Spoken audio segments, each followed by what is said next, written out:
Et bonjour à tous, je suis ravie de vous retrouver pour une nouvelle vidéo. Alors cette vidéo, il se passe tellement de choses là en ce moment, cette semaine particulièrement. Je ne sais même pas trop quel va être le titre de cette vidéo, j'ai tellement de choses à vous dire que voilà, c'est quand même une semaine assez remuante et donc je suis ravie de venir vous donner un petit éclairage de tout ce qui se passe là-haut et qui se répercute sur nous. Alors déjà, cette semaine, on l'attendait depuis un moment, depuis le 16, donc depuis hier, on a la belle planète Jupiter qui vient juste de rentrer dans la constellation des Taureaux. Donc ça, c'est pas rien, parce que c'est donc le Jupiter, c'est une grosse planète qui met à peu près 12 ans pour faire tout le tour du zodiaque. Et elle reste du coup à peu près une année dans chaque signe, dans chaque constellation qu'elle traverse. Voilà, donc là, elle était sur le bélier depuis mai 2022, et là, elle vient de passer donc depuis hier sur les taureaux, et elle va y rester jusqu'en mai 2024, et ensuite elle passera sur la constellation des Gémeaux. Mais là, donc, ce qui nous intéresse, c'est qu'elle vient juste de passer sur la constellation du Taureau. Alors déjà, pour que vous puissiez avoir une petite référence, elle y était déjà, donc il y a 12 ans. Elle y était de juin, j'ai revérifié, elle y était de juin 2011 à juin 2012. Donc déjà, vous pouvez peut-être essayer de vous rappeler ce qui s'était passé pour vous. Est-ce que c'était une période qui était marquante? Est-ce qu'il y avait eu pas mal de changements, etc. pour vous? Si c'est le cas, c'est que vous êtes assez sensible à cette planète Jupiter, donc préparez-vous, parce que là, du coup, pour cette année, donc pour l'année qui va de mai 2023 à mai 2024, eh bien, si vous êtes sensible à Jupiter, ça risque de provoquer là aussi des changements qui ne seront pas forcément les mêmes, puisque tout le reste des planètes n'est pas à la même position qu'il y a 12 ans, mais c'est que vous êtes sensible aux changements qu'elle apporte. Alors, Jupiter, qu'est-ce que c'est? C'est une planète qui symbolise en astrologie l'expansion. On l'appelle le grand bénéfique du zodiaque. En général, on aime bien la voir arriver dans notre signe solaire ou dans un coin important de notre thème. Sa fonction, si vous voulez, à Jupiter, ça va être d'amplifier tout ce qu'elle va traverser. Donc elle amplifie, elle apporte avec elle de la confiance, une amélioration en général de l'estime de soi. Elle provoque, on appelle ça un effet loupe, c'est-à-dire qu'elle va faire grossir ce qu'elle traverse. Donc si elle traverse votre signe solaire, elle va faire grossir symboliquement votre soleil, donc ce qui représente votre ego, vos valeurs essentielles. Donc c'est un coup de projecteur sur vous. Donc là, je parle au taureau, puisque ça vient de se passer sur le signe des taureaux. Après, attention, Jupiter, le côté, parce qu'il y a toujours, pour chaque signe, pour chaque planète, pour chaque élément en astrologie, il y a un côté positif, il y a un côté aussi un peu plus négatif. Le mauvais côté de Jupiter, c'est que justement, elle peut faire trop grossir. Il peut y avoir un effet comme ça d'exagération. Justement peut-être l'ego qui en prend un peu trop et de manière voilà, un peu trop développée. Donc c'est attention, parce que ça fait grossir les choses mais positivement, mais ça peut aussi les faire grossir négativement si vous, dans votre thème, il y a des aspects un peu négatifs. Donc attention à ça, c'est pas forcément du 100% positif avec Jupiter, il faut mesurer. Mais quand même, globalement, c'est quand même une période quand Jupiter traverse la constellation où on a notre soleil natal, c'est quand même plutôt positif, c'est quand même une période où on va se sentir quand même mieux et plus en confiance, on va prendre de l'ampleur, on va rayonner, ça sera quand même quelque chose de chouette. Alors, ce qui va être super intéressant, tant pour les taureaux que nous, collectivement, pour tous les autres, même si vous n'êtes pas taureau, c'est que sur la constellation des taureaux, on a depuis 2018 Uranus qui est là. Et Uranus, c'est une planète, elle aussi, si vous voulez, qui est un marqueur de changement. Uranus, elle va marquer, si vous voulez, l'émancipation. C'est une planète de liberté, c'est la planète des Verseaux. Donc Uranus, elle est là pour rénover, pour révolutionner, il y a une forme de liberté quand même hein, avec Uranus. Donc on a déjà sur le taureau cette planète Uranus qui fait son boulot depuis 2018. C'est des planètes Uranus c'est une planète qui est très lente, elle reste à peu près 8 ans par signe. Donc elle va rester sur le taureau jusqu'en 2026. Donc voilà, il y a une toile de fond comme ça sur le taureau d'émancipation, de qu'est-ce que je peux modifier, de quoi est-ce que je peux, qu'est-ce que je peux révolutionner chez moi et collectivement, pour les gens qui ne sont pas taureaux, c'est révolutionner les valeurs du taureau. Donc mon bien-être, mon confort, ma sécurité, mon côté financier, comment je gagne mon argent, toutes ces valeurs du taureau dont je vous ai déjà parlé dans une vidéo. Donc on a voilà, déjà cette planète Uranus qui a envie de faire changer un peu les choses, qui a envie de bouger un peu le côté très ancré et stable du taureau, qui est là, en toile de fond. Et là, on a donc Jupiter qui arrive pour un an. Elle aussi, c'est une planète qui a envie de changement, qui pousse au changement. Et donc, si vous voulez, elle va mettre encore plus un coup de projecteur là-dessus, sur ce taureau et sur n'importe qui, puisqu'on a tous un point de notre thème qui a du taureau, donc c'est intéressant de savoir chez vous où se situe le taureau, donc quel secteur de votre vie ça va faire bouger. Donc ce qui est intéressant, on peut prendre, si vous voulez, ce passage de Jupiter qui arrive là sur 2023-2024, à peu près, il arrive à peu près à la moitié du transit d'Uranus. Ça fait déjà à peu près la moitié, ça fait déjà à peu près 4 ans qu'Uranus est en train de faire changer un peu nos valeurs du taureau. Et il a encore 4 ans à faire dessus, donc voilà. Et là, on a Jupiter qui arrive, un peu, si vous voulez, comme à mi-parcours pour faire un point, mettre un grand coup d'éclairage, dire, bon, alors, qu'est-ce que tu as changé? Qu'est-ce que tu as fait comme changement? Et qu'est-ce que tu peux encore faire, du coup, sur les 4 prochaines années qui te restent? Voilà, qu'est-ce que tu peux mettre en place de nouveau dans tout ce système de confort, de bien-être, etc. Donc c'est ça qui est intéressant. Moi je trouve qu'il est vraiment très intéressant, surtout que les conjonctions Jupiter-Uranus, elles sont quand même, elles arrivent qu'une fois tous les 12 ans. Enfin c'est très rare. Et dans le taureau, n'en parlons pas, c'est encore plus rare. Donc il y a quand même, voilà, on sent qu'il y a un espèce de changement qui est en train d'arriver et qui va être très intéressant à regarder sur toute cette année 2023-2024. Voilà. Donc il y a vraiment 2 gros facteurs de changement en taureau. Alors, à qui ça va encore plus parler, tout ce changement, tous ces vecteurs de changement sur le taureau? Eh bien, bon, au taureau, ça c'est une évidence, mais aussi donc, à tous les autres signes fixes, donc à savoir le scorpion, le lion et le verseau. Les signes fixes, voilà, ça va encore plus vous parler. Et après, ça va être très bénéfique, là pour le coup, vraiment extrêmement bénéfique, ce passage de Jupiter.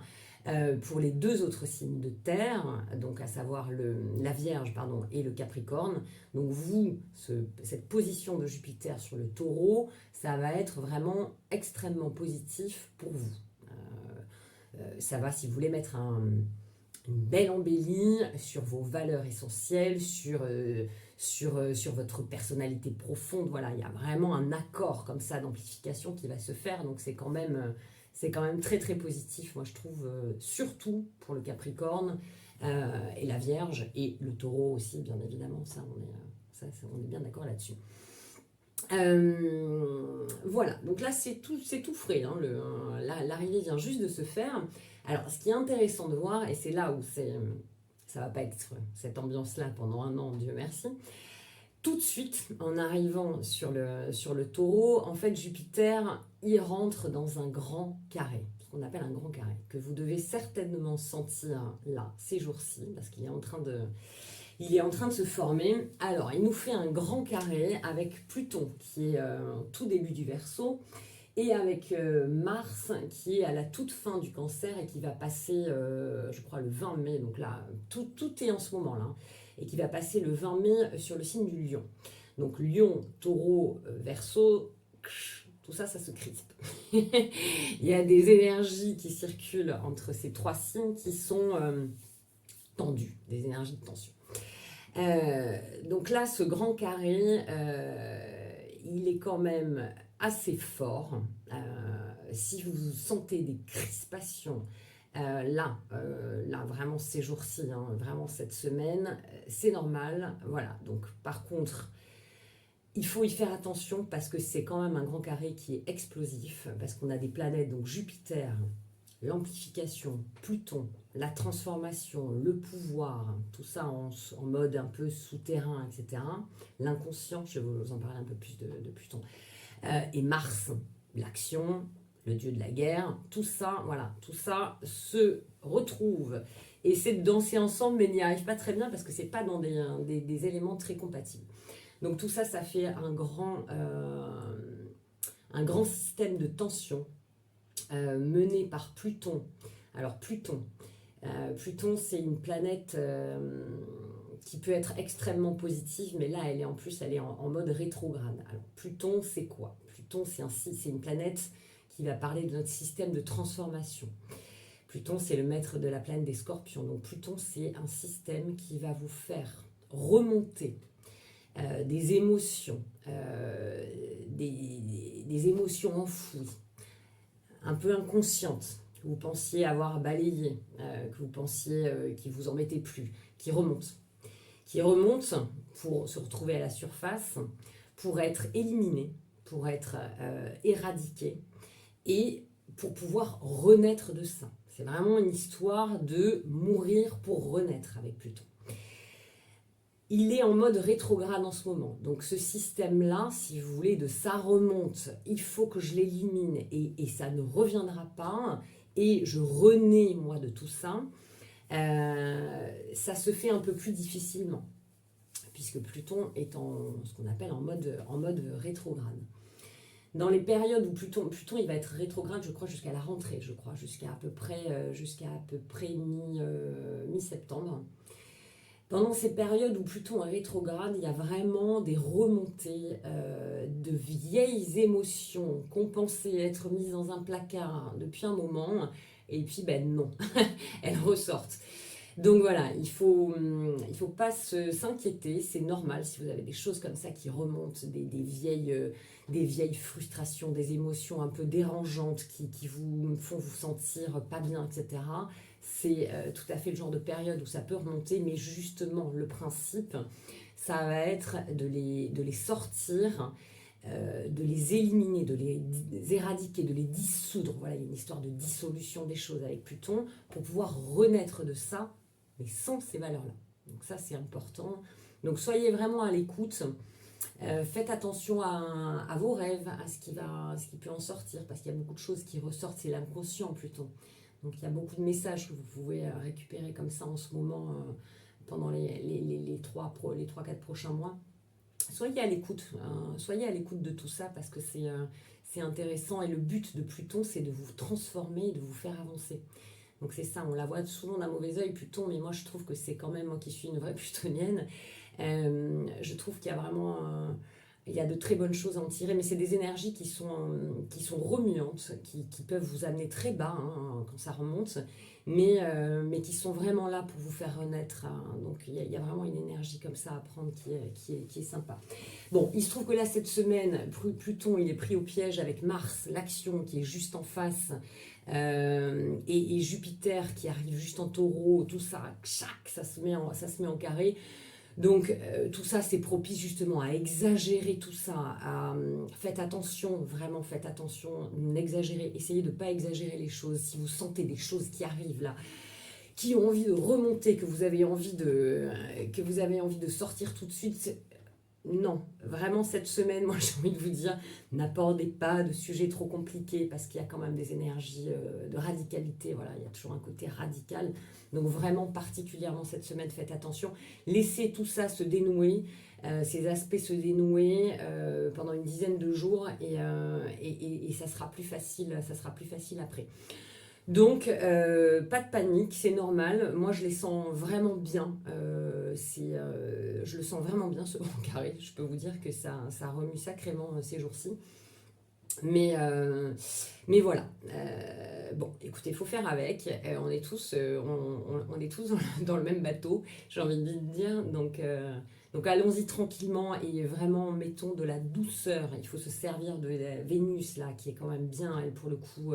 Je vous en avais déjà parlé, mais sur Vénus qui est en cancer, il faut s'appuyer dessus. Et il faut aussi s'appuyer sur cette nouvelle lune qui va avoir lieu. Et c'est ça dont je voulais vous parler aussi. La nouvelle lune qui va avoir lieu vendredi, donc le 19 mai à 17h54, heure de Paris précisément. Donc une dernière nouvelle lune, alors elle n'est pas éclipse cette fois-ci, une dernière nouvelle lune sur l'axe Taureau-Scorpion, mais alors elle se fait vraiment tout à la fin, elle se fait sur le degré 28 du Taureau, donc une nouvelle lune, c'est le moment où la lune et le soleil se retrouvent en conjonction, si vous voulez, dans le ciel. Donc, c'est ces deux énergies qui vont être conjointes. Donc, le soleil représente nos valeurs essentielles, notre ego, notre personnalité profonde. Et la lune, c'est notre système d'émotion, notre système de réaction, de perception, d'imagination. Donc, si vous voulez, c'est un peu l'image de le soleil et la lune. On les appelle les luminaires en astrologie. C'est le système de conscient et d'inconscient. Donc ça, hop, ça va se retrouver conjoint à la toute fin du taureau. Donc les nouvelles lunes, c'est toujours des périodes un petit peu, si vous voulez, de renaissance, de nouveau départ, où on peut mettre en place des nouvelles choses. Alors là, elle est rapide. Je la trouve quand même très très rapide parce que dès le lendemain, la lune va passer en Gémeaux et le surlendemain, le soleil va passer là aussi en Gémeaux. Donc ça fait quand même plus d'un an qu'on bosse l'axe Taureau-Scorpion avec le système des éclipses, donc cet axe de possession et de dépossession. Donc ce dernier petit éclairage, moi je le prends un petit peu, si vous voulez, ça fait un an qu'on bosse ça. Qu'est-ce que je garde pour ma sécurité? Qu'est-ce qui me fait du bien? De quoi il faut que je me dépossède? Qu'est-ce qui fait que je me sens bien, que je me sens en sécurité, que je veux garder, que je ne veux pas garder? Ces valeurs profondes de cet axe-là. Donc là, pour moi, c'est un peu, si vous voulez, le dernier éclairage, un peu comme quand vous allez partir et qu'on vous dit hey, au fait, t'as pas oublié voilà, je sais pas trop comment vous l'expliquer parce que c'est tellement rapide cette nouvelle lune, ça se fait tellement sur la fin. C'est un petit dernier coucou. Est-ce que tu es sûr que tu as tout travaillé? Puisque auparavant, la dernière pleine lune et l'ancienne nouvelle lune nous avaient vraiment fait travailler ce côté de qu'est-ce que je garde et qu'est-ce que je laisse. C'est un petit peu, voilà, le dernier rappel. Hey, au fait, t'as pas oublié. Est-ce que tu es sûr que tu t'es bien dépossédé, allégé des choses qui pouvaient te déranger dans ta sécurité intérieure? Je le prends un peu comme ça. Mais elle est vraiment rapide. Je ne sais pas comment vous dire. Moi, c'est vraiment le fait qu'elle se fasse autant à la fin et que les effets vont être extrêmement rapides puisque 24 heures après, ça partira sur le Gémeaux. Donc, c'est bon. Un petit dernier truc, c'est si vous aviez envie de mettre des nouvelles choses en place par rapport à ça, donc toujours dans cette valeur, le taureau est éclairé, donc toujours cette idée de confort, de sécurité, de comment est-ce que je me sens bien physiquement, c'est aussi le corps, etc., le domaine des sensations. Si vous aviez envie de mettre des choses, des nouvelles choses en place et que vous n'aviez pas pu travailler ces derniers temps, mais faites-le parce que là, il y a quand même sur vendredi et samedi, il y a quand même un petit éclairage là-dessus qui vous dit que c'est encore possible. Et puis là, pour le coup, Pluton, lui envoie un bel aspect sur cette dernière nouvelle lune. Donc c'est un peu ça en fait, puisque sur les deux dernières, la pleine lune et la nouvelle, les deux dernières juste avant, Pluton était en aspect un peu dissonant, donc il nous demandait vraiment de nettoyer ce qui n'était pas bon pour notre bien-être. Et là, il envoie un beau trigone dessus, donc c'est vraiment comme ça que je sais pas. Bon, ça c'est ma vision, attention, ça n'engage que moi. Moi, c'est ma vision, c'est plus est-ce que c'est bon? Est-ce que c'est ok pour toi? Est-ce que tu as fait ce qu'il faut pour que tu te sentes plus confortable, plus en sécurité? Voilà, moi je la prends de manière plus légère. Heureusement qu'il y a cette nouvelle lune un peu plus légère là par rapport à ce grand carré. Un petit côté comme ça un peu sympathique. Voilà, peut-être ça. voilà, quelque chose d'un petit peu plus léger qui nous rappelle que c'est quand même, on est toujours encore sur des énergies de taureau positives, de bien-être. Dernier petit éclairage, derniers petits ajustements avant de passer sur le Gémeaux, etc. Écoutez, voilà, qu'est-ce que je voulais vous dire de plus? Si je voulais vous parler, je trouvais ça hyper sympa. Je vous en ai jamais parlé encore. Moi, j'aime bien bosser en astro, j'aime bien compléter mes thèmes avec ce qu'on appelle les symboles sabiens. Alors, qu'est-ce que c'est que les symboles sabiens? En fait, c'est un astrologue dans les années 20 ou 30, un astrologue américain, qui avait, avec une de ses élèves, qui avait vraiment des dons de médium, en fait, qui avait canalisé, donc son élève avait canalisé pour chacun des 360 degrés du zodiaque des images qui lui étaient transmises, voilà. Des images, et donc cet astrologue et un autre astrologue, Rudyard, un grand astrologue franco-américain, ils ont pris tout ça, si vous voulez, ils en ont fait un système, ce qu'on appelle le système Sabian, où pour chaque degré du zodiaque, il y a une espèce de petite image d'allégorie. Et c'est assez sympa, moi j'aime bien dans les thèmes aller regarder le degré Sabian qui est associé à la position du soleil, de la lune, du milieu du ciel, de l'ascendant. C'est comme ça des images par allégorie que je trouve toujours assez sympa. Et du coup j'ai été regarder là pour cette nouvelle lune qui se fait sur le degré 28 du taureau, quel était le symbole Sabian qui était associé. Alors je vais vous le lire, parce que je le connais par cœur. Je vais vous montrer le bouquin. Si ça intéresse certains, c'est ça. C'est ce bouquin-là. Je ne sais pas si on voit trop avec... Voilà, c'est ce bouquin-là.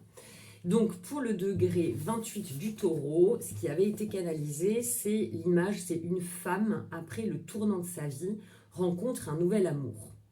Donc ça, c'est l'image qui avait été canalisée. Et donc, l'interprétation qui en a été faite, c'est chaque fois que l'on rencontre ce symbole, il indique que l'on devrait s'ouvrir librement à la possibilité de recommencements toujours nouveaux.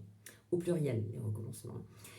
Donc l'idéal serait que chaque nouveau commencement fit place à une plus grande maturité vis-à-vis de cette nouvelle possibilité d'expérience.